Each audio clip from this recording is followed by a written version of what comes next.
चलिए बेटा, आज हम स्टार्ट करने जा रहे हैं इंटरनल रिकंस्ट्रक्शन, जो कि एक बहुत ही इम्पॉर्टेंट टॉपिक है हमारे कोर्स का, जिसकी एग्जामिनेशन वेटेज लगभग 10 to 14 मार्क्स की होती है। आइए स्टार्ट करते हैं। सबसे पहले रिकंस्ट्रक्शन का मतलब क्या होता है बेटा? रिकंस्ट्रक्शन का मतलब होता है arrangements made by financially unsound companies।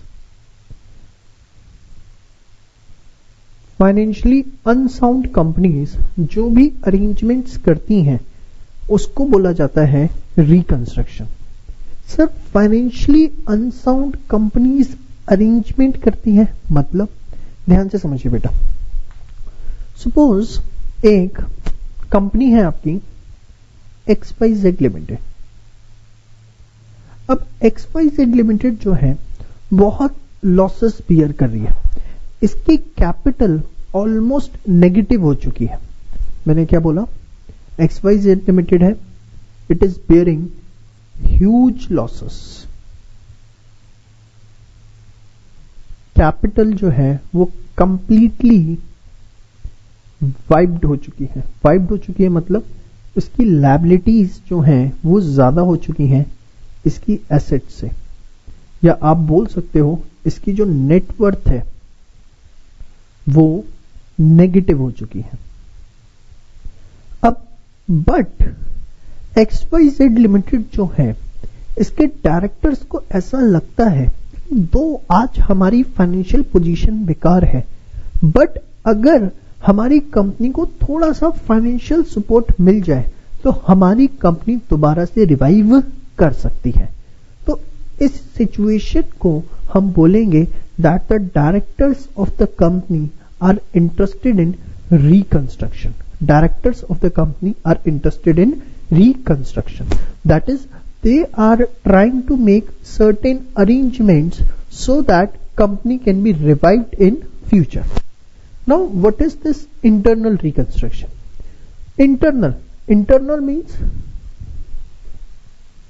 within the company, within the organization.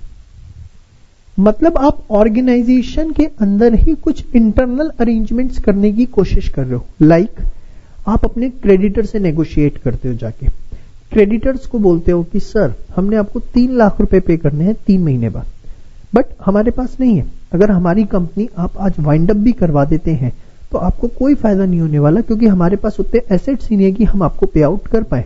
तो बेटर आप हमें कुछ एक्सटेंडेड टाइम दें, या बेटर आप 3 लाख की जगह 1 लाख ले लें, या बेटर आप 3 लाख की जगह शेयर्स ले लें। जो भी आपका प्रपोजल है आप अपने क्रेडिटर्स के आगे रखते हैं।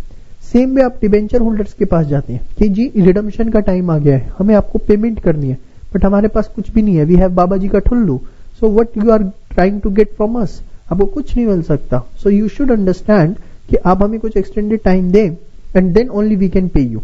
सेम वे आपने अपने प्रेफरेंस शेयर होल्डर्स के साथ नेगोशिएट किया, इक्विटी शेयर होल्डर्स के साथ नेगोशिएट किया, सबके साथ आप कुछ नेगोशिएशंस अरेंजमेंट्स करते हो ताकि आपको कुछ एक्सटेंडेड टाइम मिल सके, आप कुछ उनसे फंड्स रेज कर सको, कुछ अपनी लायबिलिटीज एग्जॉस्ट कर सको, and this entire process is known as internal reconstruction. And why this is done?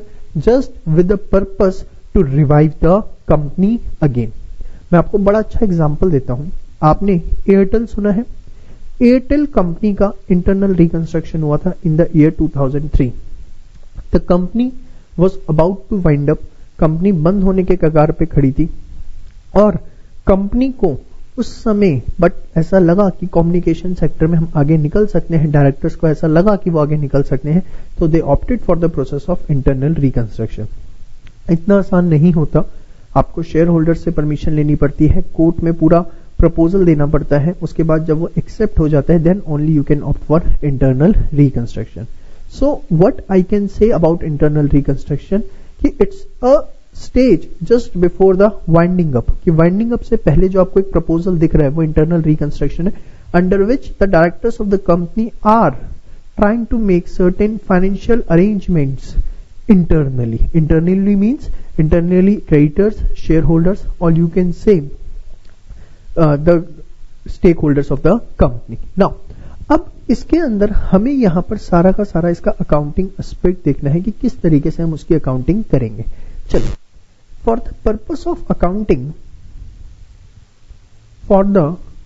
Of accounting, हम बेसिकली यहां पर ओपन करते हैं एक रिकंस्ट्रक्शन अकाउंट, जिसको हम बहुत फ्रिक्वेंटली कैपिटल रिकंस्ट्रक्शन अकाउंट भी बोलते हैं. रिकंस्ट्रक्शन अकाउंट या क्या बोलते हैं, कैपिटल रिकंस्ट्रक्शन अकाउंट. इसके अंदर क्या होता है सर, जितने भी प्रॉफिट्स होंगे, प्रॉफिट्स बोलना तो गलत होगा मेरे लिए, गेन्स होंगे रिकंस्ट्रक्शन प्रोसेस से, वो सारे के सारे इसमें क्रेडिट किए जाते हैं. और जितने भी हमें लॉसेस होंगे in the process of reconstruction, वो इसमें हम डेबिट करेंगे. ठीक है, एक सेपरेट अकाउंट इसके अंदर ओपन किया जाता है नोन एज रिकंस्ट्रक्शन अकाउंट और capital reconstruction account, in which all the profits are credited and all the losses are debited. सबसे पहले आप इसे एक बार ये नोट कर लीजिए इसका मीनिंग, और इसके बाद हम आगे अपनी डिस्कशन स्टार्ट करते हैं फास्ट.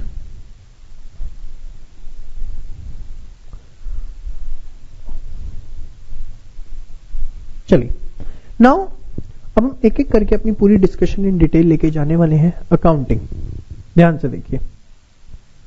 सबसे पहले, for increasing the value of liabilities, for increasing the value of liabilities, हमें लायबिलिटीज की वैल्यू को इंक्रीज करना है. ध्यान से समझिए एक एक चीज. सपोज जब हम रिकंस्ट्रक्शन प्रोसेस में गए तो हमने क्रेडिटर दिखा रखे थे 5 लाख, बट हमें पता लगा हमें 5 लाख नहीं, उनको 7 लाख रुपए देने, तो हमारे क्रेडिटर्स बढ़ गए. अब हमारे क्रेडिटर्स 5 की जगह 7 लाख के हो गए.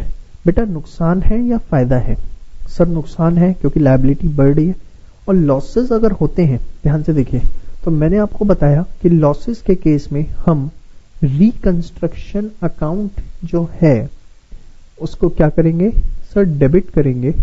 और लायबिलिटी बढ़ती है तो हम उसे क्या कर देते हैं, लायबिलिटी बढ़ती है तो हम उसे क्या कर देते हैं, क्रेडिट कर देते हैं. ठीक है जी. रिकंस्ट्रक्शन डेबिट क्यों हुआ, क्योंकि सर ये लॉसेस हैं. और ये क्रेडिट क्यों हुआ सर, क्योंकि हमारी लायबिलिटी जो है वो बढ़ रही है. एग्जाम्पल देता हूं. creditors appearing at rupees 5 lakh valued at rupees 7 lakh. जो क्रेडिटर्स 5 लाख के दिख रहे थे, हमने उन्हें वैल्यू कितने में किया, 7 लाख. तो 2 लाख की लायबिलिटी हमारी बढ़ गई. लायबिलिटी बढ़ गई तो हमने उसे क्या किया, क्रेडिट किया बेटा टू क्रेडिटर्स. एंड जो हमें नुकसान हुआ वो हमने रिकंस्ट्रक्शन अकाउंट में क्या कर दिया, डेबिट कर दिया. ठीक है, तो reconstruction account debit to creditors, पहली एंट्री आपको समझ में आई.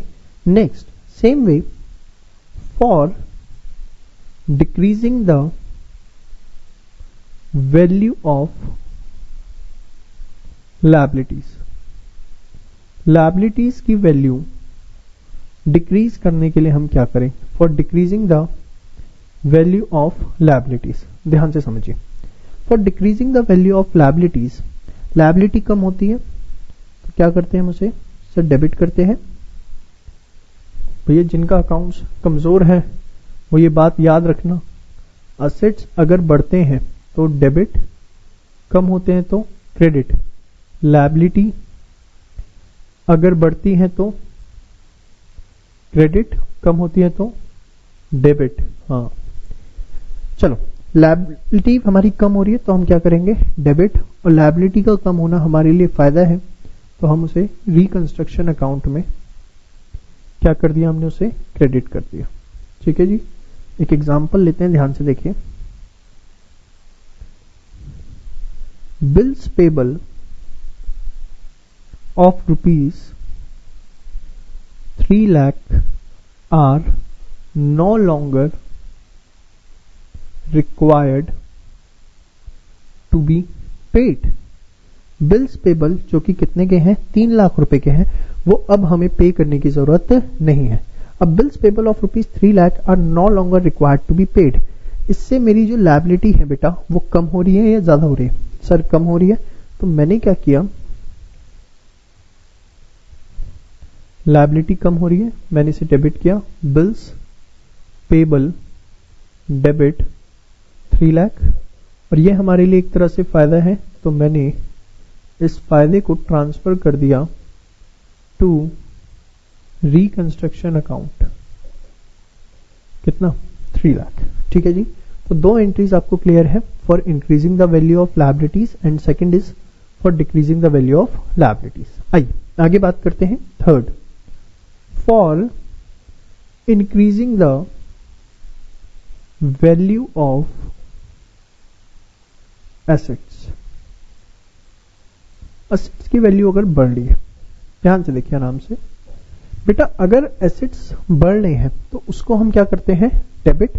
एसेट्स अगर बढ़ते हैं तो हम उसे क्या करते हैं? डेबिट. ध्यान से देखिए, एसेट्स अकाउंट डेबिट, और एसेट्स का बढ़ना हमारे लिए क्या है बेटा? प्रॉफिट है. So to reconstruction account. Assets account debit to reconstruction account. ध्यान से देखिए, एक एग्जांपल लेते हैं. Unrecorded asset is valued at rupees 5 lakh. Unrecorded asset था एक, जिसको हमने वैल्यू किया 5 लाख का. अनरिकॉर्डेड एसेट वैल्यू किया 5 लाख का. इसका मतलब क्या है कि कोई एसेट था जिसे हमने बुक्स में दिखाई नहीं रखा था, हमें लगता था हमारा है ही नहीं, या किसी भी कारण से बुक्स में वो नहीं था. अब हम उसे बुक्स में लेकर आएंगे.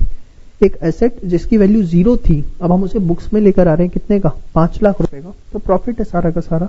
तो हमने लिखा, या मैं और अच्छा लिख देता हूं, अनरिकॉर्डेड मशीनरी. कोई मशीनरी थी जो आपने बुक्स में रिकॉर्ड ही नहीं कर रखी थी, तो अब हम उसे बुक्स में लेके आएंगे.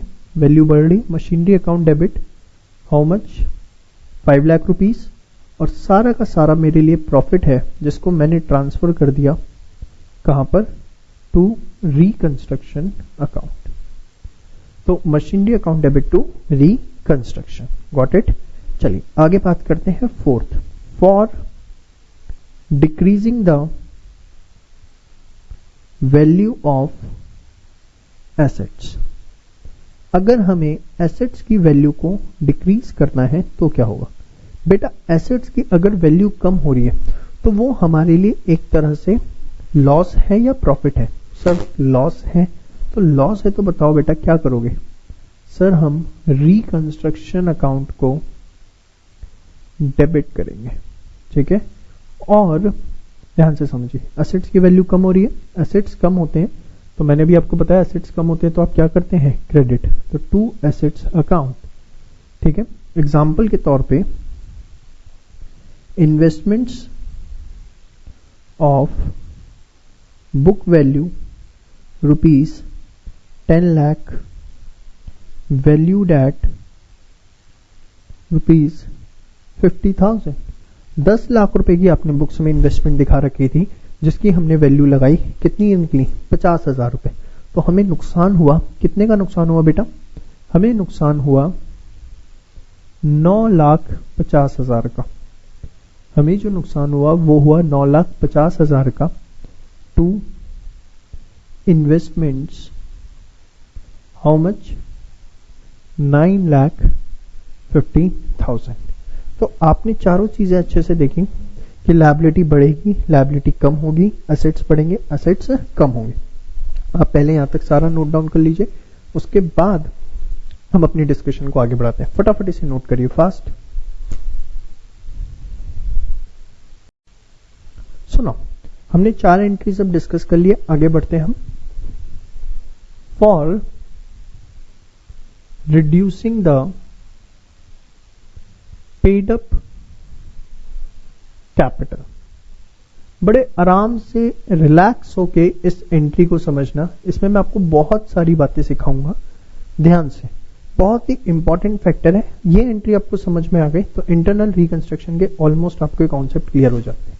सी, for reducing the paid up capital, इसमें केस 1 है आपके पास, only paid up is reduced, and case 2 है इसमें आपके पास both face value as well as paid up is reduced. दोनों को रिड्यूस किया गया, फेस वैल्यू को भी रिड्यूस किया गया as well as paid up को भी रिड्यूस किया गया। ध्यान से देखिए बेटा, ये है क्या चीजें, एक एग्जाम्पल से हम सारी की सारी समझते हैं प्लीज।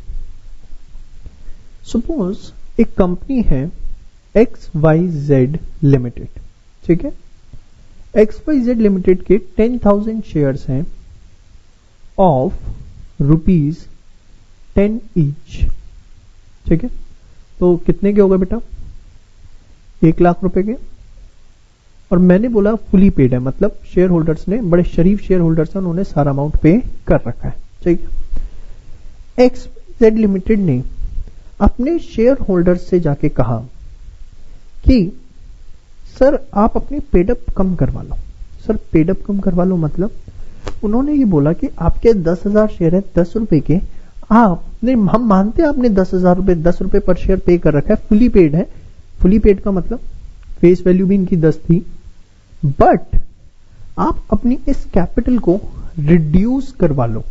इस कैपिटल को रिड्यूस करवाने से क्या बेनिफिट होगा सर, वो भी हम आपको 2 मिनट में समझाते हैं, ध्यान से देखिए।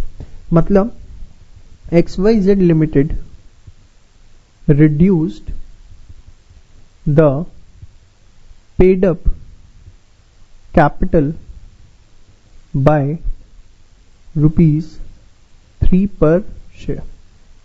3 रुपए से उसने पेड अप कैपिटल कम कर दी, किसने, XYZ लिमिटेड ने। अब 3 रुपए से अगर पेड अप कैपिटल कम कर दी तो हुआ क्या इससे कि जो 10,000 शेयर्स थे वो अब कितने के रह गए, 7 रुपए के रह गए। मतलब कैपिटल कितने की आ गई, 70,000 की। फेस वैल्यू अभी भी 10 ही है, फेस वैल्यू कितनी है, 10। ध्यान से समझिए। पहली चीज सर, कंपनी ऐसा क्यों करती है, वो पेड अप कम क्यों करती है बेटा, इसलिए करती है, ध्यान से देखें। जब आप बैलेंस शीट बना रहे हो, सपोज यहां पर एसेट्स हैं या P&L आपने लॉसेस दे रखा रखे हैं। अब अगर इन एसेट्स की वैल्यू कम हो रही है या ये P&L हमें खत्म करना है, एसेट्स की वैल्यू कम हो रही है या P&L हमें खत्म करना है, तो यहां पर कैपिटल को भी तो कहीं ना कहीं हमें कम करवाना पड़ेगा। इस कैपिटल को भी तो हमें अपने शेयर होल्डर से कम करवाना पड़ेगा। अगर आप रिकंस्ट्रक्शन प्रोसेस में गए, आपको पता लगा आपने एक बिल्डिंग 1 करोड़ की रिकॉर्ड कर रखी थी, बट उसकी मार्केट वैल्यू सिर्फ 50 लाख रुपए है, वैल्यू कम हो गई एसेट की। या सपोज आपके एसेट साइड में आपको लॉसेस दिख रहे हैं, P&L का डेबिट बैलेंस दिख रहा है 30-35 लाख रुपए का। तो अब रिकंस्ट्रक्शन प्रोसेस में जाके जब आप इन्हें खत्म कर रहे हो तो एक साइड अगर आप इन चीजों को कम कर रहे हो तो बट ऑब्वियस है उससे कंपनी की कैपिटल भी क्या हो रही है, कम होगी। नाउ अब सपोज ध्यान से समझिए, मेन बात अब आएगी, ये तो बच्चों वाली बात थी। 10,000 शेयर थे 10 रुपए वाले, XYZ लिमिटेड ने रिड्यूस किया पेड अप बाय ₹3 पर शेयर। तो अब जो कैपिटल है वो कम होगी, कितनी हो गई, 70,000 रुपए। कंपनी के पॉइंट ऑफ व्यू से अगर आप देखें तो कैपिटल कम हो रही है, कैपिटल कम हो रही है तो हम उसको क्या करेंगे, डेबिट करते हैं। अगर कैपिटल कम होती है, कैपिटल कम होती है तो उसको क्या किया जाता है, डेबिट। और कैपिटल का कम होना प्रॉफिट है भाई, लायबिलिटी साइड आती है ना, एक तरह से लायबिलिटी कम हो रही है तो वो कंपनी के लिए क्या है, प्रॉफिट है, ठीक है जी। बट यहां मैंने क्या लिखा, both face value as well as paid up is reduced. ध्यान से समझना, अभी आपको 2 मिनट बाद बहुत नई नई चीजें पता लगेंगी। XYZ limited reduced the paid up to ₹7 पर शेयर। ध्यान से समझिए, XYZ लिमिटेड ने पेड अप को रिड्यूस करके 7 पर शेयर तक कर दिया। मतलब क्या है बेटा, यहां पर इसका मतलब है कि 10,000 शेयर्स तो हैं 7 का ही है, बट जो फेस वैल्यू है ना वो अब 7 हो चुकी है। अब कंफ्यूज हो जाओगे बहुत ज्यादा, ध्यान से समझो बड़े अच्छे से। हमारे पास XYZ लिमिटेड थी, 10,000 शेयर थे, 10 रुपए का एक शेयर था, फुली पेड शेयर थे। क्या थे बेटा? Fully paid share, face value 10। हुआ क्या केस 1 के अंदर, मैंने कहा पेड अप कैपिटल 3 रुपए से कम हुई, तो बची कितनी? 10,000 शेयर, 7 रुपए के हिसाब से 70,000 का। यहां मैंने बोला इट्स अ केस 2 जिसमें 7 रुपए तक आ गई, 10,000 शेयर 7 रुपए के हिसाब से 70,000। तो सर बात तो दोनों एक ही है। नहीं, जमीन आसमान का डिफरेंस है। यहां फेस वैल्यू कितनी है? 10, यहां फेस वैल्यू कितनी है? 7। यहां फेस वैल्यू 10 है और यहां फेस वैल्यू 7 है, इससे क्या फर्क पड़ता है? ध्यान से समझो बेटा, जब हम किसी कंपनी के शेयर्स परचेज करने जाते हैं ना, तो हम कंपनी के साथ एक कॉन्ट्रैक्ट एंटर करते हैं। क्या कॉन्ट्रैक्ट एंटर हो जाता है हमारा कंपनी के साथ कि हम कंपनी का शेयर परचेज करेंगे, मतलब कंपनी हमें अपना शेयर देगी और बदले में हम कंपनी को पेमेंट करेंगे, that will B face value. हम कंपनी को मिनिमम फेस वैल्यू पे करेंगे। अब हुआ क्या, हमारे 10,000 शेयर थे, हमने 10 रुपए पूरे के पूरे पे कर रखे थे, पूरी फेस वैल्यू हमने पे कर रखी थी। बीइंग अ शेयर होल्डर हमारी कोई लायबिलिटी नहीं थी, हमने कंपनी को सारा पैसा पे कर रखा था। कंपनी के डायरेक्टर्स आए, दे रिक्वेस्टेड अस कि सर आप अपनी कैपिटल कम कर लीजिए। तो हमने कहा हमें क्या फर्क पड़ता है, 10,000 के 7 रुपए के हिसाब से 70 कर दो। बट फेस वैल्यू उन्होंने सेम रखी, फेस वैल्यू सेम 10 रुपए रखी, मतलब फेस वैल्यू 10 है, हमने पे कर रखे थे 10 के 10, वो 10 जो हमने पे कर रखे थे उन्होंने कितना घटा के कर दिया उसे? 7। तो हुआ क्या, एक तो हमारा बीइंग अ शेयर होल्डर क्या नुकसान हुआ, शेयर होल्डर की तरह हमारा ये नुकसान हुआ, एक तो जो हमने 10 रुपए दिए थे उसे घटा के आपने 7 रुपए कर दिए, और दूसरा हमारा ये नुकसान हुआ क्योंकि वी आर लायबल टू पे फेस वैल्यू। अब हमारी कंपनी में फेस वैल्यू सिर्फ और सिर्फ 7 रुपए रह गई है, तो फ्यूचर में ये 3 रुपए जब भी कंपनी हमसे मांगेगी ये भी हमको पे आउट करने पड़ेंगे।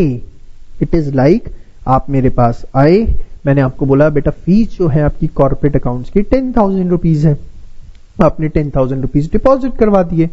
अब मैंने क्या किया, आपसे बोला कि बेटा आप एक काम करो, मैं ना ये फीस स्लिप आपको 6,000 की कर देता हूं ड्यू टू सम प्रॉब्लम्स। आपने कहा सर ठीक है, मैंने उसे कट किया, उस पर 6,000 लिख दिया, आपको पकड़ा दी।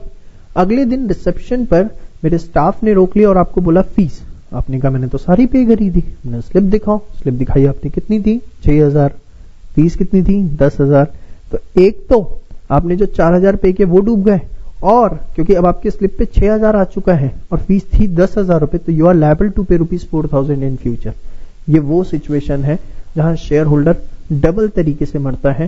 पहला जो उसने अमाउंट पे कर दिया वो गया, और सेकंड जब भी कंपनी फ्यूचर में अमाउंट मंगाएगी शेयर होल्डर को वो अमाउंट पे करना पड़ेगा। ठीक है, बट इस सिचुएशन के अंदर मैंने क्या लिखा, both face value as well as paid up is reduced, कि 10,000 शेयर थे, 7 रुपए का एक रह गया, 10 का था, हमने कितने का कर दिया? 7 का। बट हमने साथ साथ फेस वैल्यू भी कम कर दी, हमने साथ साथ फेस वैल्यू भी कम कर दी। फेस वैल्यू कम करने से हुआ क्या, फेस वैल्यू कम करने से साथ साथ ये हुआ कि yes share holder is liable to pay the amount, share holder is liable to pay the amount, no share holder is not liable to pay the amount at all. क्या share holder amount future में pay करने के लिए liable है? नहीं, सिर्फ उसका एक ही नुकसान हुआ, जो उसने 1 लाख रुपए पे किए थे वो घट के 70,000 हो गए, उसको फ्यूचर में कुछ और पे करने की जरूरत नहीं है क्योंकि फेस वैल्यू जो है वो बेटा कितनी है? 7। बट यहां उसके 2 नुकसान हुए। क्या? पहला, एग्जिस्टिंग कैपिटल इज रिड्यूस्ड, और दूसरा नुकसान क्या हुआ, share holder is liable to pay amount in future as well. कितना? ऑफ ₹3 पर शेयर।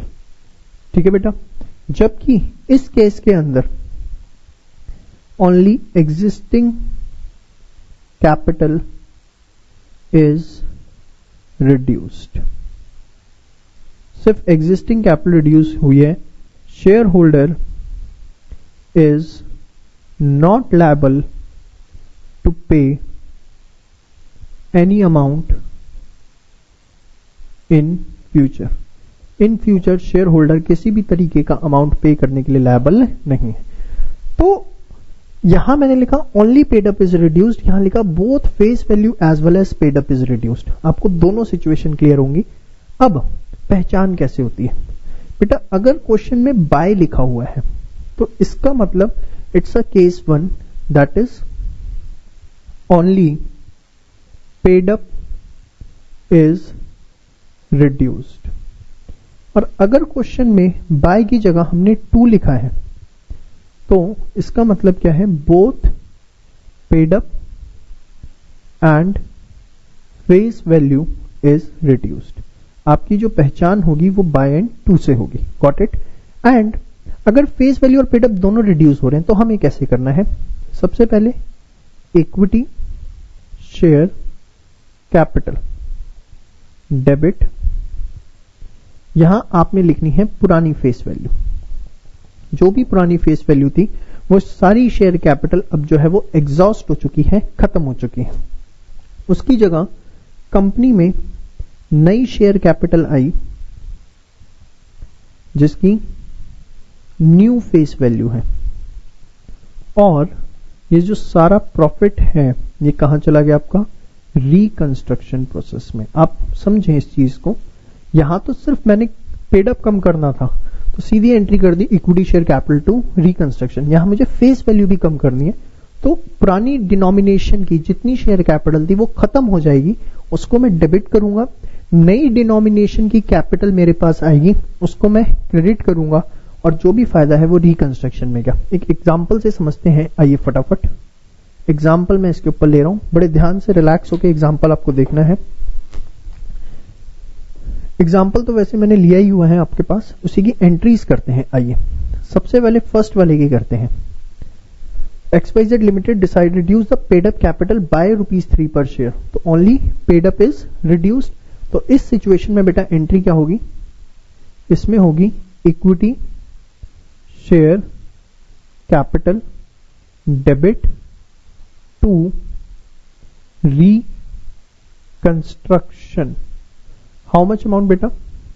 सर इसके अंदर 30,000 रुपए की वैल्यू कम हो गई. ठीक है. जबकि अगर आप सेकंड सिचुएशन देखते हैं उसमें हमारी फेस वैल्यू भी कम हुई है. तो इक्विटी शेयर कैपिटल डेबिट, पुरानी फेस वैल्यू कितनी थी? 10 रुपए. कैपिटल हमारी पूरी की पूरी पुरानी फेस वैल्यू वाली चली गई और न्यू फेस वैल्यू की जो कैपिटल है वो हमारे पास आई to equity share capital. New face value हमारी कितनी है? 7 रुपीज है. कितना आया बेटा? 70,000 रुपीज. और ये जो सारा का सारा बेनिफिट है ये कहां चला गया? ये सर हमारा चला गया रिकंस्ट्रक्शन अकाउंट में. कितना? 30,000. So you should feel difference. देखो कहने को मैं इसे बड़ा सिंपल तरीके से पढ़ा सकता हूं कि बेटा अगर बाय लिखा हो तो ये एंट्री करनी है, टू लिखा हो तो ये एंट्री करनी है, but you should understand the implication कि क्यों किया जाता है. इसमें सिर्फ पेड अप कम हुई, फेस वैल्यू कम नहीं हुई, तो दो नुकसान शेयर होल्डर को झेलने हैं. पुरानी कैपिटल भी गई और शेयर होल्डर को फ्यूचर में 3 रुपए भी देने पड़ेंगे. इसमें जब फेस वैल्यू चेंज हुई तो सिर्फ पुरानी कैपिटल गई, फ्यूचर में पैसा देने की जरूरत नहीं है. एंड ध्यान से समझिए, यहां पर हमने सिर्फ पेड अप कम करनी थी, यहां हमने पुरानी फेस वैल्यू को पूरा खत्म किया. पहले 1 लाख रुपए की जो कैपिटल थी, फिर नई कैपिटल आई 7 रुपए वाली फेस वैल्यू की और सारा फायदा कहां गया? रिकंस्ट्रक्शन में. तो आप इसे पूरा का पूरा फटाफट नोट डाउन करिए. इसके बाद हम इसके एक आधा एग्जाम्पल और देखते हैं और फिर आगे मूव ऑन करते हैं. Fast note it. सो आइए डिस्कस करते हैं एक आधा एग्जाम्पल इसके ऊपर. XYZ Limited decided to reduce the paid up capital by ₹3 per share on 10,000 shares fully paid up। हाँ जी, 3 रुपए कम हो रही है, 3 रुपए से कम हो रही है, तो सिर्फ पेड अप हमें कम करनी है। बताइए, equity share capital debit 10,000 into 3 कितना हो गया?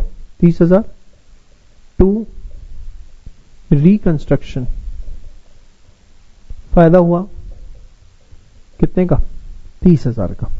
बट अगर यही क्वेश्चन मैं कुछ इस तरीके से देता, ABC Limited decided to reduce the paid up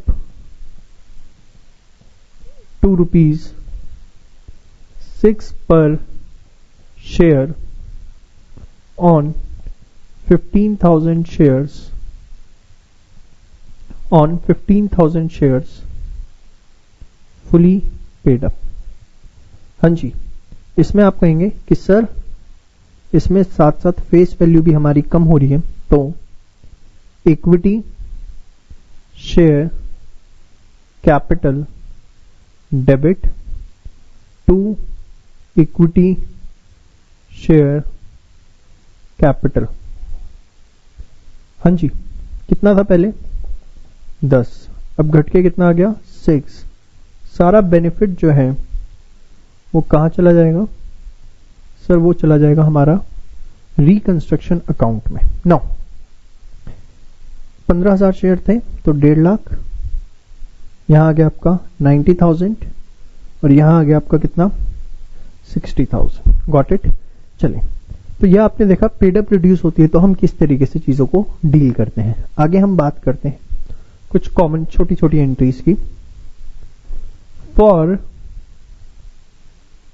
contingent liability waived off। For contingent liability waived off, क्या मतलब होता है कंटीजेंट लायबिलिटी waived off? भाई कंटीजेंट लायबिलिटी सबसे पहले होती क्या है? लायबिलिटी डिपेंडेंट ऑन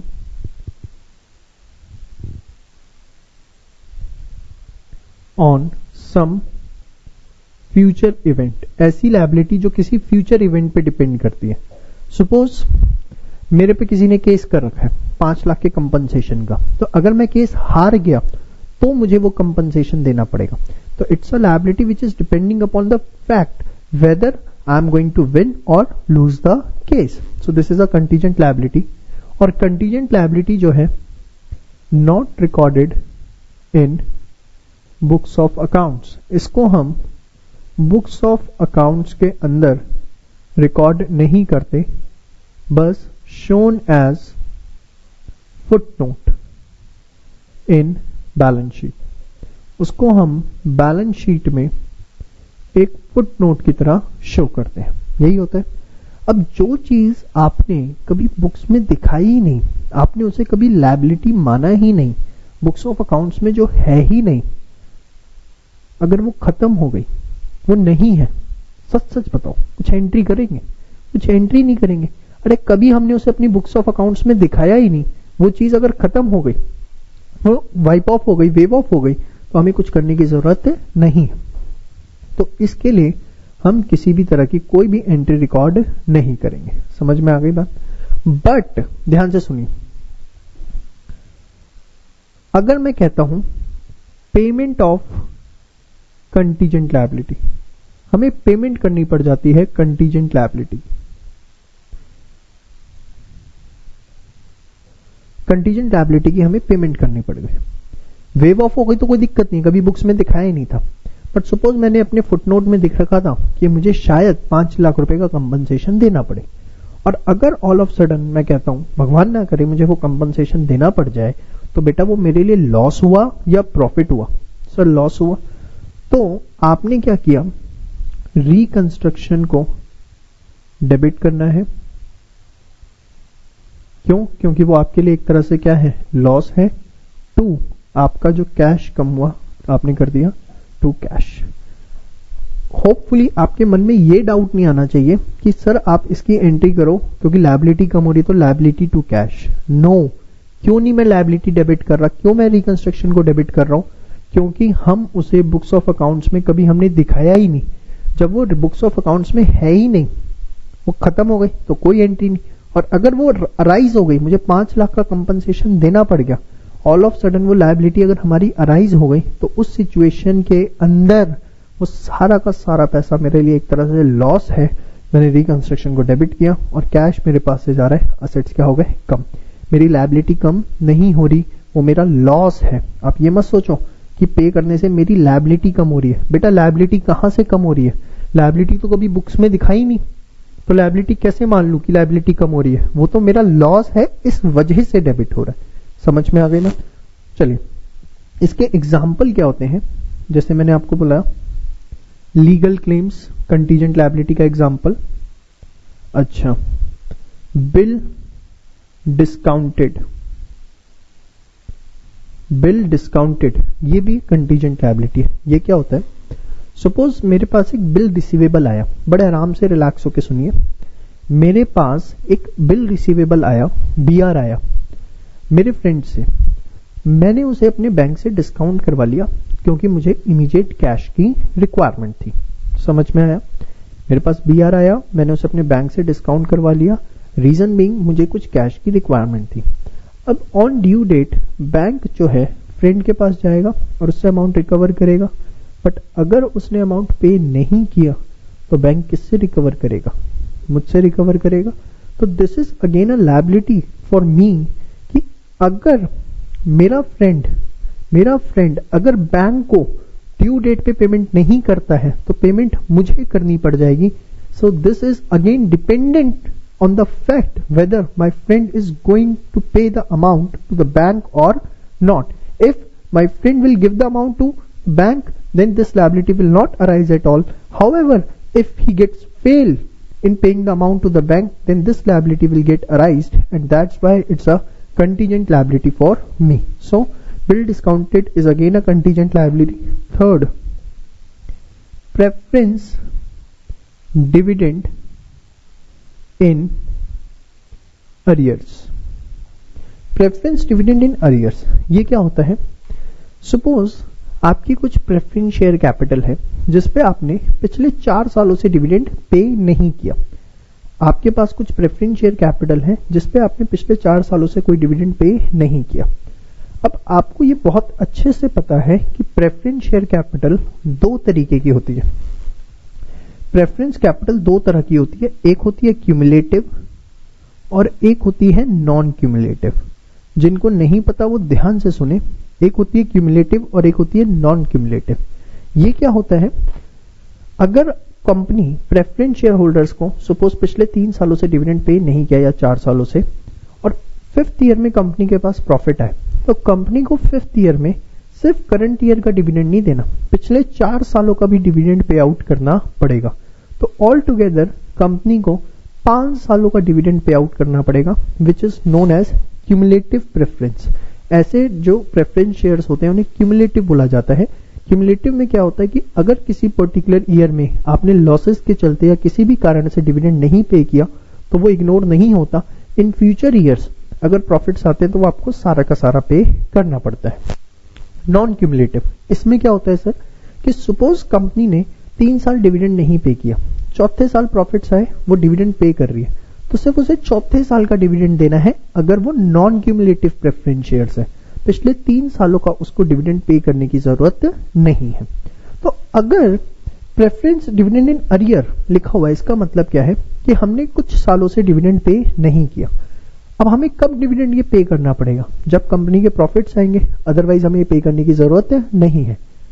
तो इसीलिए इसे कंटीजेंट लायबिलिटी में हमने शो कर रखा है। Contingent liability in the sense कि अगर फ्यूचर में सपोज 4 सालों से हमने डिविडेंड पे नहीं किया तो ये हमारे लिए क्यों कंटीजेंट लायबिलिटी है? क्योंकि ये हमें तभी पे करना है जब हमारे पास इतने प्रॉफिट्स आएंगे। अगर प्रॉफिट्स नहीं आएंगे तो हमें ये पे करने की भी जरूरत नहीं है। तो preference dividend in arrears, arrears मतलब हमने पे नहीं किए हैं काफी टाइम से, आउटस्टैंडिंग है, वो भी हमारे लिए कंटीजेंट लायबिलिटी होती। इंटरनल रिकंस्ट्रक्शन के क्वेश्चन में ये आपको बहुत फ्रीक्वेंटली देखने को मिलेगा, ऑलमोस्ट हर क्वेश्चन में। प्रेफरेंस डिविडेंड इन अरियर्स, या तो कहेगा वेव ऑफ हो गया तो कोई एंट्री करने की जरूरत नहीं है, या कहेगा पे करना है तो आप कर दोगे रिकंस्ट्रक्शन टू कैश। तो होपफुली आपको कंटीजेंट लायबिलिटी का ट्रीटमेंट समझ में आया सारा का सारा। आप फटाफट एक बार इसे सारा का सारा जो मैंने बोर्ड पे लिखा है, एक बार इसे आप सारा का सारा नोट डाउन कर लीजिए। उसके बाद हम अपनी डिस्कशन को आगे बढ़ाते हैं, जो भी हमें चीजें इसमें करनी है। Now we are going to discuss certain journal entries related from settlement of liabilities. ध्यान से देखिए, अब सेटलमेंट ऑफ लायबिलिटीज को लेके कुछ एंट्रीज फिक्स तो नहीं आएगी किस तरीके की आएंगी, क्या हो सकता है, बट हम इसकी एक लैंग्वेज अंडरस्टैंडिंग को लेके एक बेसिक चीजें समझने की कोशिश करेंगे कि क्या क्या इसमें हमसे पूछा जा सकता है। नाउ सपोज मैंने आपको बोला creditors of book value ₹1 lakh agreed to take investments of book value ₹50,000 at ₹70,000 and rest of creditors except equity shares in full settlement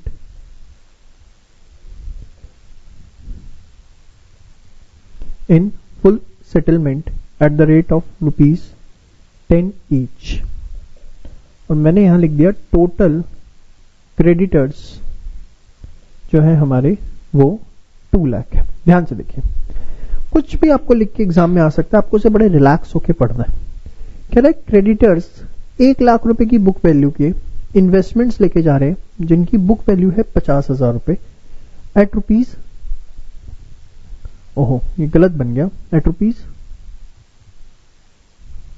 lakh and rest of the creditors accept equity shares in full settlement of 10 each, और total creditors हमारे 2 लाख। ध्यान से देखिए, हमारे जो total creditors हैं वो कितने के हैं सर? हमारे टोटल क्रेडिटर्स हैं 2 लाख रुपीस के।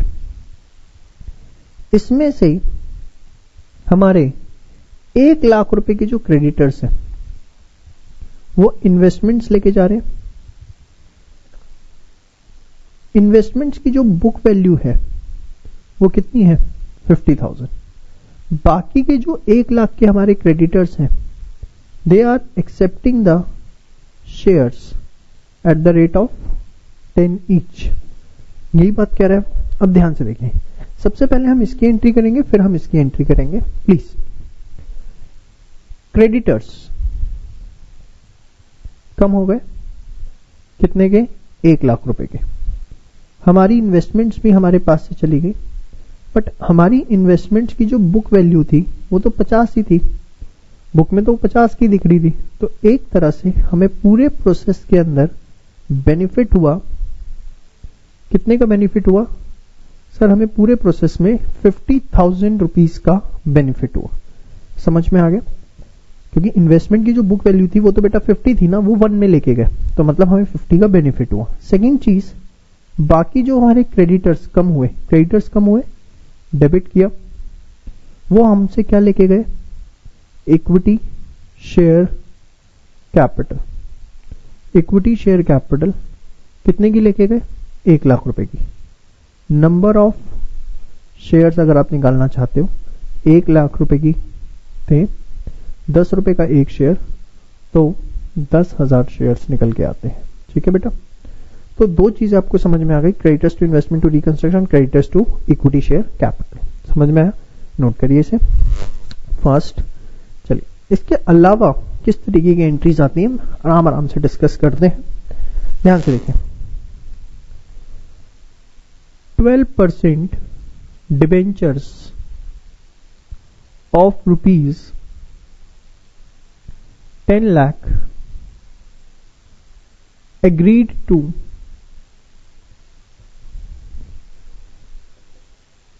take over new debentures of 15% such that amount of interest remains same as before. remains same as before. 12% debenture 10 lakh रुपए के agreed to take over new debentures of 15%, और इस तरीके से कि जो इंटरेस्ट था वो क्या है, सेम है. ध्यान से देखिए बेटा, ये कैसे होगा. आप सबसे पहले बताओ, interest on 12% debentures, interest on 12% debentures कितना था, 10 लाख का 12% 1,20,000. ठीक है. Suppose new debentures are of rupees X. New debentures हमारे एक्स रुपीज के हैं, तो एक्स रुपीज का जो 15% है, वो कह रहा है एक्स रुपीज का जो 15% है वो 1,20 होगा. क्यों 1,20 होगा, क्योंकि अगर न्यू डिबेंचर एक्स रुपीज के हैं और उस पर हम 15% इंटरेस्ट दे रहे हैं, उसने बोला है amount of interest remains same as before, मतलब पहले भी 1,20 था तो अब भी कितना रहेगा बेटा, 1,20 रहेगा. सिर्फ हमने परसेंटेज ऑफ इंटरेस्ट बढ़ा दी, अब 12 की जगह 15% देंगे, but the gross amount of interest will remain same. पहले 1,20 था, वो अभी 1,20 है. तो जो हमारी x की वैल्यू है that will B 1,20,000 multiply by 100 divide by 15. ये आ गई कितने की बेटा, 8 लाख रुपीस की. तो हम जो न्यू डिबेंचर्स इश्यू करेंगे that will be of rupees 8 lakh. So how it will be recorded, see हमारे पुराने डिबेंचर्स खत्म हो गए, पुरानी लायबिलिटी हमारी खत्म हो गई. जो लायबिलिटी हमारी वाइप आउट हो रही है, खत्म हो रही है, लायबिलिटी कम हो रही है ना ये वाली, तो हमने इसे डेबिट किया. कितना, 10 लाख रुपए. इसकी जगह हमारे न्यू डिबेंचर्स आए टू 15% डिबेंचर्स. कितने का है बेटा, 8 लाख रुपए के हमारे नए डिबेंचर्स आए. लायबिलिटी हमारी बढ़ रही है. ठीक है. और बाकी जो हमारा 2 लाख रुपए है वो एक तरह से क्या हो गया, बेनिफिट हो गया, क्योंकि हमें 10 लाख की जगह सिर्फ 8 लाख के डिबेंचर्स इशू करने पड़े. तो इस पूरे प्रोसेस के अंदर हमें 2 लाख रुपए का कहीं ना कहीं जो है वो बेनिफिट देखने को मिला. तो बेसिकली मैं आपको क्या बताना चाहता हूं, ये जो मैंने आपको ये 2 एंट्रीज बोर्ड पे लिख के समझाने की कोशिश करी, सेटलमेंट ऑफ लायबिलिटी को लेके वो कुछ भी पूछ ले, जनरली वो इसी तरह की एंट्रीज पूछता है, सबसे फ्रीक्वेंट एंट्रीज वो यही पूछता है. बट फिर भी हमें क्वेश्चन की लैंग्वेज को पढ़ना है और जैसा जैसा वो कहेगा वैसे वैसे आपको करता जाना है. अपना दिमाग बिल्कुल भी नहीं लगाना. वो आपने एक लाइन सुनी होगी, तुम अगर दिन को रात कहोगे तो रात कहेंगे. बस वही वाली बात है, जैसा क्वेश्चन कहेगा वैसे वैसे आप करते जाओ, किसी भी तरह की कोई गलती होने के चांसेस नहीं है. फटाफट एक बार आप ये सारा का सारा नोट डाउन करिए fast. So now let's move on the discussion. अब कुछ बेसिक एंट्रीज की बात करते हैं. फॉर रिकंस्ट्रक्शन एक्सपेंसेस, अगर रिकंस्ट्रक्शन से रिलेटेड कुछ एक्सपेंसेस हैं तो उसकी जर्नल एंट्री क्या होगी. ध्यान से देखिए, रिकंस्ट्रक्शन एक्सपेंसेस है, डेबिट होगा, लॉस है एक तरह का, रिकंस्ट्रक्शन अकाउंट डेबिट, और कैश हमारे पास से जा रहा है तो टू कैश अकाउंट. ठीक है जी, कैश क्यों क्रेडिट हुआ, एसेट कम हो रहा है और एक तरह से एक्सपेंस है तो हमने इसे डेबिट किया. ठीक है जी. इसके बाद for writing off fictitious assets, जितने fictitious assets books of accounts में दिख रहे हैं, कौन कौन से फिक्टिशियस एसेट्स हो सकते हैं सर, लाइक P&L का डेबिट बैलेंस, प्रिलिमिनरी एक्सपेंसेस, ठीक है, मिसलिनियस एक्सपेंडिचर, कुछ भी इस तरीके का आपको एसेट साइड दिख रहा है, तो हम इन सब चीजों को राइट ऑफ करेंगे। एक बात आपको ध्यान रखनी है, क्या वेदर और not specified in question fictitious asset is always written off। Fictitious asset को हम हमेशा रिटर्न ऑफ करेंगे, चाहे वो क्वेश्चन में स्पेसिफाई है या नहीं है। अब राइट ऑफ कर रहे हो असेट, फिक्टिशियस असेट्स को, लॉसेस है, क्या एंट्री होगी? Reconstruction account debit, debit balance था पीएनएल का, खत्म कर दिया आपने। जो भी प्रिलिमिनरी एक्सपेंसेस थे वो भी आपने उड़ा दिए। जो भी मिसलिनियस एक्सपेंडिचर था, ये एंट्री अगर आपको बैलेंस शीट में फिक्टिशियस असेट्स दिख रहे हैं तो ये एंट्री आपको रिकॉर्ड करनी ही करनी है, चाहे इसके बारे में वो आपको क्वेश्चन में स्पेसिफाई करे या ना करे। आपको ये बिल्कुल भी देखने की जरूरत नहीं है, ये एंट्री तो आपकी रिकॉर्ड होगी होगी। अब इसमें मैंने जानबूझकर एक स्पेस छोड़ा है, वो किस लिए, ध्यान से देखिए। टू गुडविल, ये क्या है सर? गुडविल तो फिक्टिशियस एसेट नहीं होती, गुडविल तो इंटेंजिबल एसेट होती है। जी हां, दो goodwill being an intangible asset, still it will always be written off on in reconstruction process। why so sir, ऐसा क्यों हो रहा है? बेटा बड़ा सिंपल सा जवाब है, आप खुद सोच सकते हो कि जिस कंपनी का इंटरनल रिकंस्ट्रक्शन हो रहा है, जो फाइनेंशियली अनसाउंड है, क्या उसकी मार्केट में कोई गुडविल हो सकती है? तो अगर कुछ भी गुडविल बुक्स ऑफ अकाउंट्स में एग्जिस्ट कर रही है तो हमें उसे क्या कर देना चाहिए? राइट ऑफ कर देना चाहिए। Not because it's a fictitious asset, but because of the fact the company who is under the process of internal reconstruction can not enjoy any goodwill in the market, therefore it will also be written off with the fictitious asset. बात समझ में? ये entry तो आपको हमेशा question में करनी है, चाहे कुछ स्पेसिफाई है या नहीं। उसके बाद for balance in reconstruction account, जो भी रिकंस्ट्रक्शन अकाउंट में आपके पास बैलेंस बचेगा, अब जो भी आपके पास रिकंस्ट्रक्शन अकाउंट में बैलेंस बचेगा, जो भी आपके पास उसमें प्रॉफिट्स बढ़ जाएंगे, वो सारे के सारे बेटा कैपिटल नेचर के प्रॉफिट है। क्यों कैपिटल नेचर के? बेटा रिकंस्ट्रक्शन रोज होगा बिजनेस में, आज कल परसों, रिकरिंग नेचर का है, ऑब्वियसली नॉन रिकरिंग है, वंस इन अ वाइल, कभी लाइफ टाइम में हो गया तो हो गया। तो इस वजह से ये कैपिटल नेचर का प्रॉफिट है, और जो भी रिकंस्ट्रक्शन अकाउंट में प्रॉफिट बचेंगे that will be transfer to capital reserve. जो भी हमारे पास रिकंस्ट्रक्शन अकाउंट में बचेगा वो हम प्रॉफिट्स जो हैं वो ट्रांसफर कर देंगे। कहां ट्रांसफर कर देंगे बेटा? सर हम उसे ट्रांसफर कर देंगे कैपिटल रिजर्व अकाउंट पे। बात समझ में आ गई?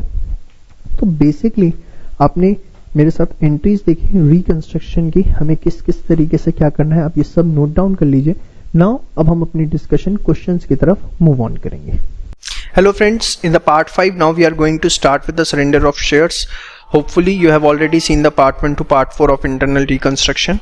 Now surrender of shares, इसके अंदर क्या होता है, कंपनी के एग्जिस्टिंग शेयर होल्डर्स कंपनी को अपने शेयर्स सरेंडर करते हैं। वो उनके बीच में आपस में एक म्यूचुअल डिस्कशन होता है, स्पेशल रेजोल्यूशन पास किया जाता है, बट हमें अकाउंटिंग एस्पेक्ट पे रहना है। इसके अंदर क्या होता है, existing share holders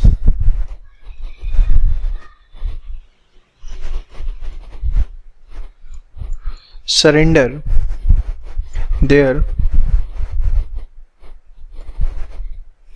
holdings to company, और कंपनी फिर ये जो शेयर होल्डर ने सरेंडर किए हैं वापस दे दिए कंपनी को, उसका क्या करती है, either used for settlement of liability, या तो कंपनी इससे अपनी कोई लायबिलिटी की सेटलमेंट करती है या इनको कैंसिल कर दिया जाता है। अब ज़रा ध्यान से देखिए किस तरीके से अकाउंटिंग एस्पेक्ट होता है। अभी मैं पहले जर्नल डिस्कस करूंगा, आपको ओवरव्यू दूंगा, उसके बाद एक एग्जांपल से ये सारा का सारा कॉन्सेप्ट आपको एकदम क्लियर होगा। थोड़ा सा पेशेंस रखना पड़ेगा क्योंकि टॉपिक टेक्निकल है। आइए सबसे पहले मैं अगर इसकी जर्नल की बात करूं, at the time shares are surrendered,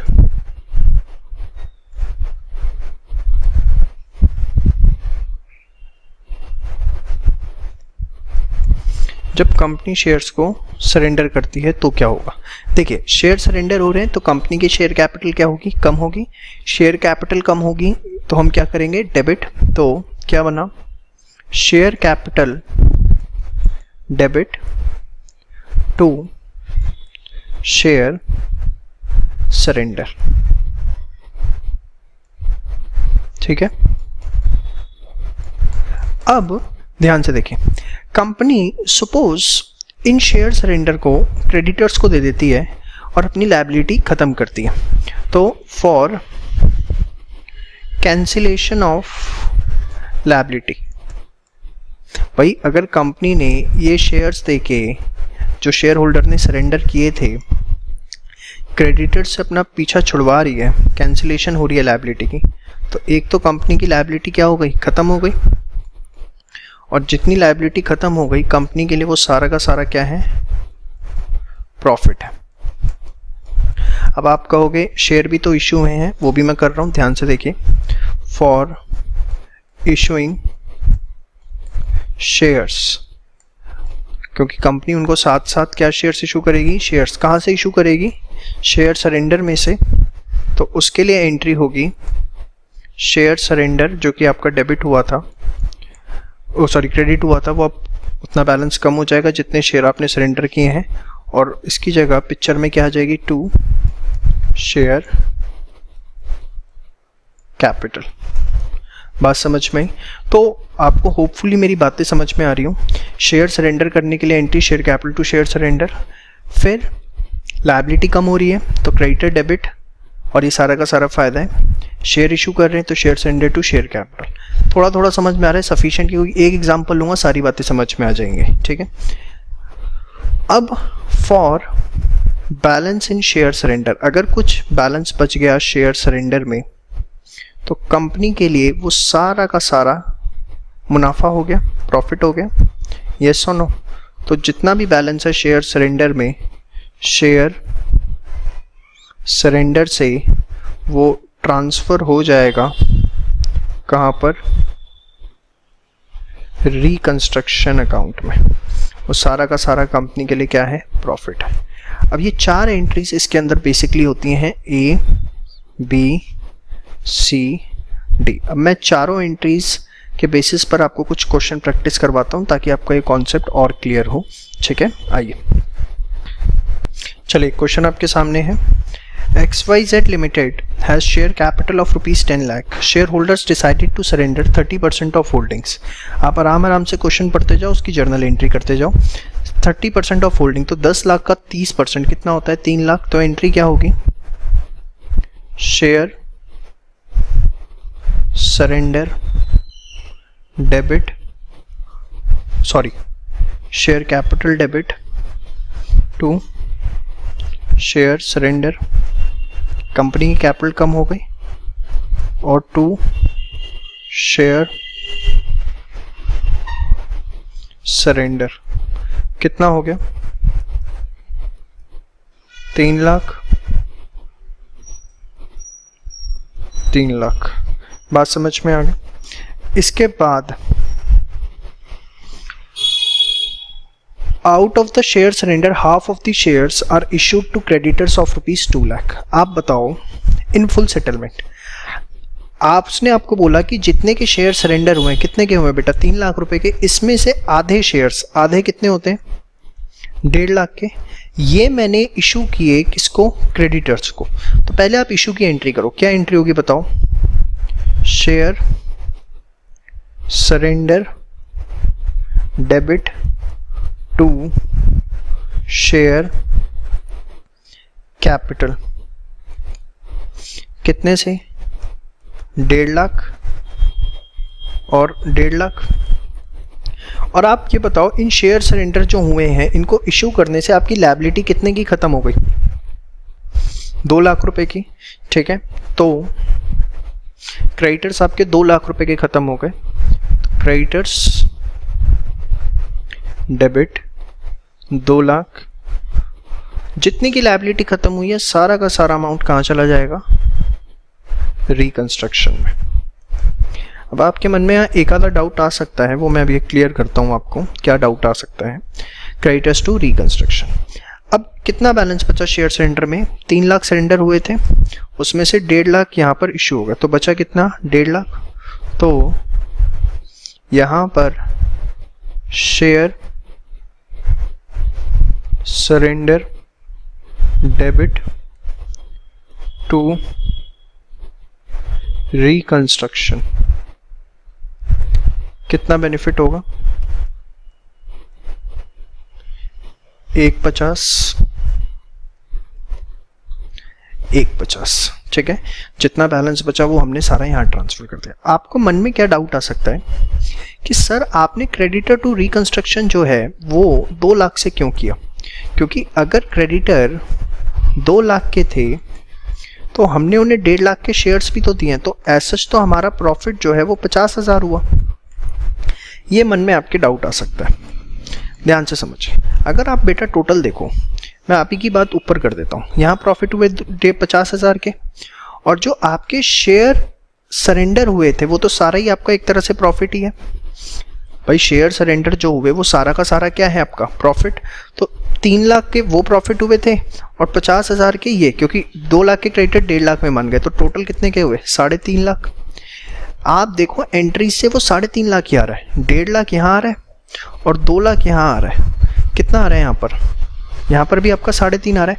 overall picture आप देखोगे तो सेम आएगी, बट ये चीज जो आप ऐसे निकाल रहे हो ना प्रॉफिट, ये वर्किंग नोट में तो ऐसे निकल सकते हैं, लेकिन एंट्रीज के थ्रू ऐसे नहीं निकल सकते। बेशक आप ट्राई करके देख लो किसी भी तरीके से।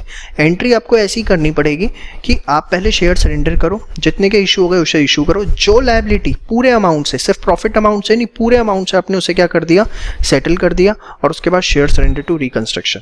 आप देखोगे ओवरऑल प्रॉफिट जो आप सोच रहे हो वही आपके 3.5 लाख रुपए आ रहे हैं, उसमें कोई फर्क नहीं पड़ने वाला। बट आप इसे सीधे इस तरीके से कर ही नहीं पाओगे। आप करके देख लो किसी भी तरीके से। क्या करोगे? Creditors debit to share surrender to share capital. अब शेयर कैपिटल कहाँ से आ गए? मतलब करके देखो, आप कहीं से कोई पहुंच ही नहीं पाओगे उस एस्पेक्ट पे। मैं बहुत रिसर्च कर चुका हूँ, सिर्फ एक इकलौता तरीका यही है इसके लिए। चलो मैं एक क्वेश्चन आपको और देता हूँ इसके ऊपर। चलिए एक और क्वेश्चन आपके सामने है, थोड़ा सा टेक्निकल किया है। एबीसी लिमिटेड की शेयर कैपिटल है 50 लाख रुपए की। Share holders decided to surrender 20% of holding. सबसे पहले शेयर सरेंडर की एंट्री करेंगे, क्या होगी बताओ? Share capital debit to share surrender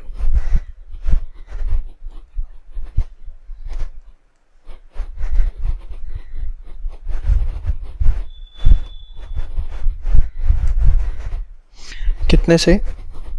10 lakh से। इसके बाद उसने बोला है कि out of share surrender 80% are issued to debenture holders. तो इशू की एंट्री कर दो। जैसे जैसे पढ़ते जाओ वैसे वैसे क्वेश्चन करो। Share surrender debit to share capital कितना? 80%, तो 8 लाख। आगे देखो क्या लिखा हुआ है, to debenture holders of 20 lakh in settle of liability of rupees 15 lakh and balance in cash. मतलब पूरी की पूरी 20 लाख की लायबिलिटी एग्जॉस्ट नहीं हो रही, सिर्फ 20 लाख में से हम 15 लाख की लायबिलिटी एग्जॉस्ट कर पा रहे हैं। तो बताओ क्या होगा? डिबेंचर्स डेबिट टू रिकंस्ट्रक्शन कितना जाएगा? To cash. देखो डिवेंचर हमारे 20 लाख के हैं, बट उसमें यहाँ पर 15 लाख ही सेटल हो रहा है। हमें यहाँ पर बेसिकली देखना है कि लायबिलिटी कितनी सेटल हो रही है। आप 8 लाख के डिवेंचर देके, 8 लाख के शेयर देके सिर्फ 15 लाख की लायबिलिटी सेटल कर पा रहे हो, तो यहाँ कितना आएगा 15 लाख, और बैलेंस किस में है, कैश में। अब 10 में से सिर्फ 8 इशू हुए, तो बाकी जो 2 लाख हैं शेयर सरेंडर टू क्या हो जाएगा बताओ, रिकंस्ट्रक्शन। कितना, 2 लाख 2 लाख। हाँ, समझ में आई बात आपको? तो ये था आपका शेयर सरेंडर का कॉन्सेप्ट। शेयर सरेंडर करवा दो, उसके बाद इशू कर दो, जितने की लायबिलिटी सेटल हुई। बस इसमें बस आपको मेन ध्यान रखना है कि यहाँ पर जो है कैंसिलेशन में क्या आएगा, अमाउंट ऑफ लायबिलिटी सेटल्ड। जितने की लायबिलिटी क्या हो रही है, सेटल हो रही है, वो इसके अंदर आएगा। ठीक है जी, ठीक है। इसके बाद हम एक वीडियो रिकॉर्ड करेंगे जिसके अंदर सारे कॉन्सेप्ट्स को लेकर क्वेश्चंस डिस्कस करने की कोशिश करेंगे। आपने ऑलमोस्ट सारे कॉन्सेप्ट अभी तक मेरे साथ इसके देख लिए। अब हम इसके बाद क्वेश्चंस देखेंगे कि इसके किस तरीके से करने होते हैं। चलिए बच्चों, अब हम बात करते हैं सब डिवीजन ऑफ शेयर्स की। देखिए सब डिवीजन ऑफ शेयर्स क्या होता है, जब कोई कंपनी अपने नंबर ऑफ शेयर्स बढ़ा देती है और फेस वैल्यू को कम कर देती है, तो उसको हम बोलते हैं sub division of shares. For example, suppose company के 10,000 इक्विटी शेयर्स हैं और एक शेयर है 10 रुपये का, तो कंपनी की शेयर कैपिटल कितने की हुई, 1 लाख की। बट सपोज कंपनी ने डिसीजन लिया कि हम फेस वैल्यू कम कर देंगे और 10 रुपये से 1 रुपये कर देंगे। ठीक है, 10 रुपये से 1 रुपये कर देंगे और नंबर ऑफ शेयर्स जो है वो उतने ही बढ़ा देंगे। मतलब नंबर ऑफ शेयर 10,000 से 1 लाख कर दिए और फेस वैल्यू क्या कर दी, 1। तो देखिए टोटल कैपिटल अभी भी सेम है जो पहले थी। पहले भी 1 लाख की कैपिटल थी, अब भी 1 लाख की कैपिटल है। लेकिन अगर आप ध्यान से देखें तो जो फेस वैल्यू थी वो 10 रुपये से घट कर 1 रुपये आ चुकी है। फेस वैल्यू कम हो चुकी है और नंबर ऑफ शेयर 10,000 से 1 लाख हो चुके हैं, मतलब बढ़ चुके हैं। यस और नो? तो एक्चुअली कंपनी इसलिए करती है ताकि जब कंपनी के नंबर ऑफ शेयर्स बढ़ जाएंगे तो स्टॉक मार्केट के अंदर वॉल्यूम ज़्यादा हो जाएगा, ट्रेडिंग ज़्यादा हो पाएगी। तो इसलिए सब डिवीजन किया जाता है। अब सब डिवीजन की जर्नल एंट्री क्या होती है? अगर आप जर्नल एंट्री की बात करें तो जो भी इक्विटी शेयर कैपिटल है account debit to equity share capital. अब आप कहेंगे equity share capital to equity share capital, sir इससे क्या फ़ायदा? जी हाँ, एंट्री तो यही होगी कि एक कैपिटल कम हो गई और दूसरी कैपिटल आ गई। बस यहाँ आपको ब्रैकेट में लिखना है ओल्ड फेस वैल्यू और यहाँ लिखना है आपको न्यू फेस वैल्यू। पुरानी फेस वैल्यू कितनी थी, 10 रुपये। न्यू फेस वैल्यू कितनी है, 1 रुपये। तो देखिए आप एंट्री जो हमने इसकी करी, equity share capital to equity share capital 1 lakh. यहाँ पे हमने लिखा ओल्ड फेस वैल्यू कितनी थी, ओल्ड फेस वैल्यू 10, और यहाँ लिखा न्यू फेस वैल्यू वो कितनी थी, 1। तो बहुत ही सिंपल सा कॉन्सेप्ट है, इसके अंदर कुछ भी अलग बात नहीं है। ठीक है, फिर सेम वे सब डिवीजन का अपोजिट होता है बेटा कंसोलिडेशन ऑफ शेयर्स। कंसोलिडेशन में क्या होता है, सपोज कंपनी के 10,000 इक्विटी शेयर्स हैं 10 रुपये का। इसमें कंपनी जो है अपनी फेस वैल्यू बढ़ा देती है। फेस वैल्यू ऑफ शेयर जो है वो बढ़ जाती है, जैसे 10 से 100 कर दी, और नंबर ऑफ शेयर्स कम हो जाते हैं, 10,000 से 1,000 हो गए, तो नंबर ऑफ शेयर्स कम हो जाते हैं, फेस वैल्यू बढ़ जाती है। तो 1 लाख 1 लाख। देखिए चाहे कंसोलिडेशन हो या सब डिवीजन हो, in both the cases the amount will remain same, but the only difference is in consolidation number of shares will fall, in sub division number of shares will increase. The entry will remain same, equity to equity share capital, सिर्फ narration change हो जाएगी, being share consolidated. आप देखिए equity share capital to equity share capital, old face value जो थी वो कितनी थी, 10 रुपये, और न्यू फेस वैल्यू जो है वो कितनी है, 100 रुपीज़। ठीक है, तो ये है आपका sub division and consolidation of shares. ठीक है, फटाफट इसको एक बार नोट करिए। अब आपके सारे कॉन्सेप्ट पूरे होते हैं, इसके बाद हम क्वेश्चंस करना शुरू करेंगे।